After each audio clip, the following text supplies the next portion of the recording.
اعوذ باللہ من الشیطان الرجیم بسم اللہ الرحمن الرحیم۔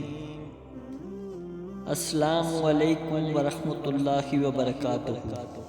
پیارے دوستو، آج آپ کے لیے ویڈیو لے کے آئے ہیں قارون کا خزانہ اور اس کے انجام پہ تفصیلاً واقعہ۔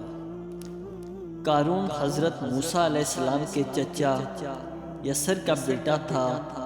بہت خوشگوار اور خوبصورت آدمی تھا، اس لیے لوگ اس کے حسن و جمال سے متاثر ہو کر اس کو منور کہا کرتے تھے۔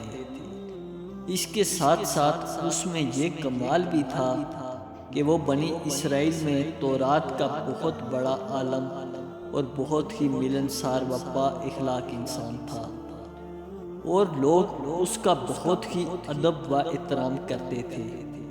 لیکن بے شمار دولت اس کے ہاتھ میں آتے ہی اس کے حالات میں ایک دم تغیر پیدا ہو گیا، اور سامری کی طرح منافق ہو کر حضرت موسیٰ علیہ السلام کا بہت بڑا دشمن ہو گیا، اور اعلیٰ درجے کا متکبر اور مغرور ہو گیا۔ جب زکوٰۃ کا حکم نازل ہوا تو اس نے حضرت موسیٰ علیہ السلام کے روبرو یہ عہد کیا کہ وہ اپنے تمام مالوں میں سے ہزاروں کا حصہ زکوٰۃ نکالے گا، مگر جب اس نے مالوں کا حساب لگایا تو ایک بہت بڑی رقم زکوٰۃ کی نکلی۔ یہ دیکھ کر اس پر ایک دم حرص و بخل کا بھوت سوار ہو گیا، اور نہ صرف زکوٰۃ کا منکر ہو گیا بلکہ عام طور پر بنی اسرائیل کو بہکانے لگا کہ حضرت موسیٰ علیہ السلام اس بہانے تمہارے مالوں کو لے لینا چاہتے ہیں۔ قارون کی چال یہاں تک کہ حضرت موسیٰ علیہ السلام سے لوگوں کو برگشتہ کرنے کے لیے اس خبیث نے ایک گندی اور گنونی چال چلی کہ ایک عورت کو بہت زیادہ مال و دولت دے کر آمادہ کر لیا کہ وہ آپ پر بدکاری کا الزام لگائے۔ چنانچہ اس وقت جب کہ حضرت موسیٰ علیہ السلام فرما رہے تھے، قارون نے آپ کو ٹوکا کہ فلانی عورت سے آپ نے بدکاری کی ہے۔ حضرت موسیٰ علیہ السلام نے فرمایا کہ اس عورت کو میرے سامنے لاؤ۔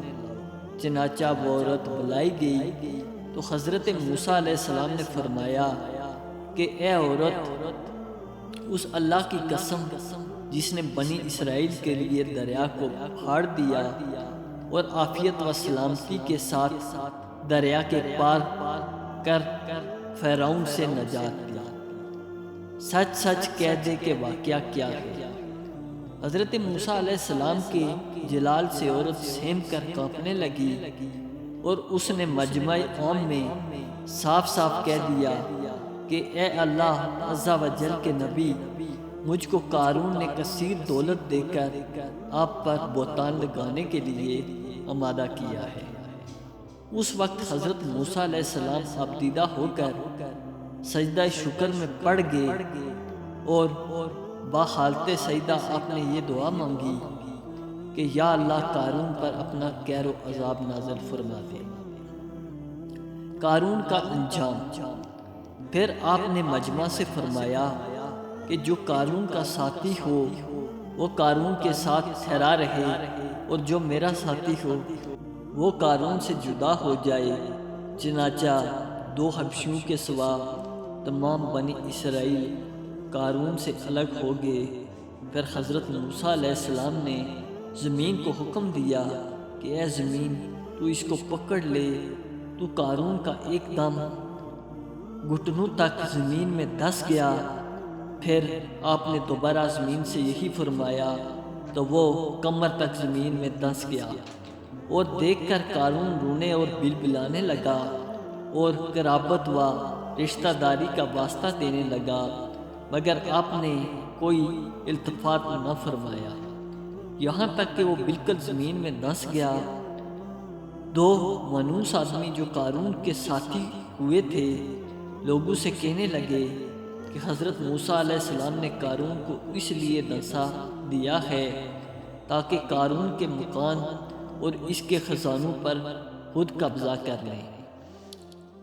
تو آپ نے اللہ تعالیٰ سے دعا مانگی کہ قارون کا مکان اور خزانہ بھی زمین میں دھنس جائے۔ چنانچہ قارون کا مکان جو سونے کا تھا اور اس کا سارا خزانہ سبھی زمین میں دھنس گیا۔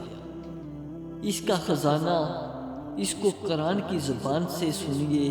اللہ تعالیٰ کا ارشاد ہے کہ ہم نے قارون کو اتنے خزانے دیے تھے کہ ان خزانوں کی کنجیاں ایک مضبوط اور طاقتور جماعت بشک اٹھا سکتی تھی۔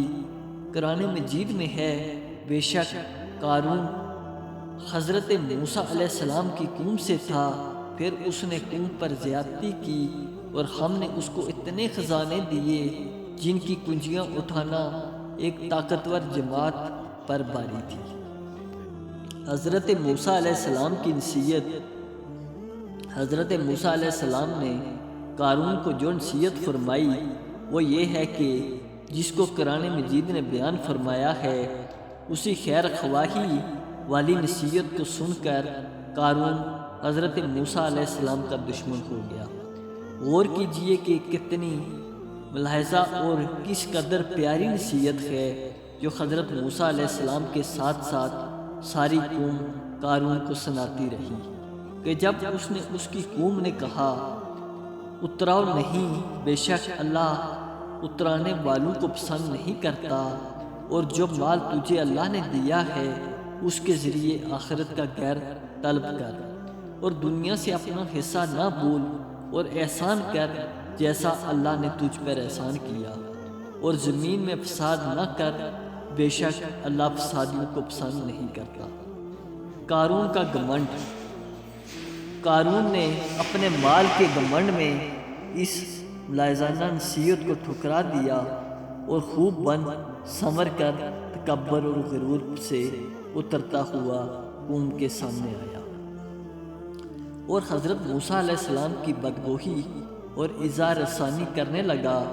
اس کا نتیجہ کیا ہوا اس کو قرآن کی زبانی سے سنیے، اور خدا کی اس کہرانہ گرفت پر خوف الہی سے تھراتے رہے۔ اللہ اکبر۔ تو ہم نے اس سے اور اس کے گھر کو زمین میں دھسا دیا تو اس کے پاس کوئی جماعت نہ تھی جو اللہ کے مقابلے میں اس کی مدد کرتی، اور نہ وہ خود چار مدد کر سکا۔ درس ہدایت۔ یہ عبرتناک واقعہ ہمیں یہ درس ہدایت دیتا ہے کہ اگر اللہ پاک مال و دولت عطا فرمائے تو اس فرض کو لازم جانے کہ اپنے اموال کی زکوٰۃ ادا کرتا رہے، اور ہرگز اپنے مال و دولت پر غرور اور گھمنڈ کر کے نہ اتارے، کیونکہ اللہ تعالیٰ ہی دولت دیتا ہے، اور جب وہ چاہتا ہے پھر اس دولت کو چھین بھی لیتا ہے۔ ہر وقت اس کا دھیان رکھتے ہوئے تواضع اور انکساری کی عادت رکھیں، اور ہرگز کبھی انبیاء و اولیاء و صالحین کی ایذا رسانی و بدگوئی نہ کریں کہ ان مقبولانے بارگاہ الہی کی بددعا سے وہ ہو جایا کرتا ہے جس کا لوگ تصور اور خیال بھی نہیں کر سکتے۔ واللہ تعالیٰ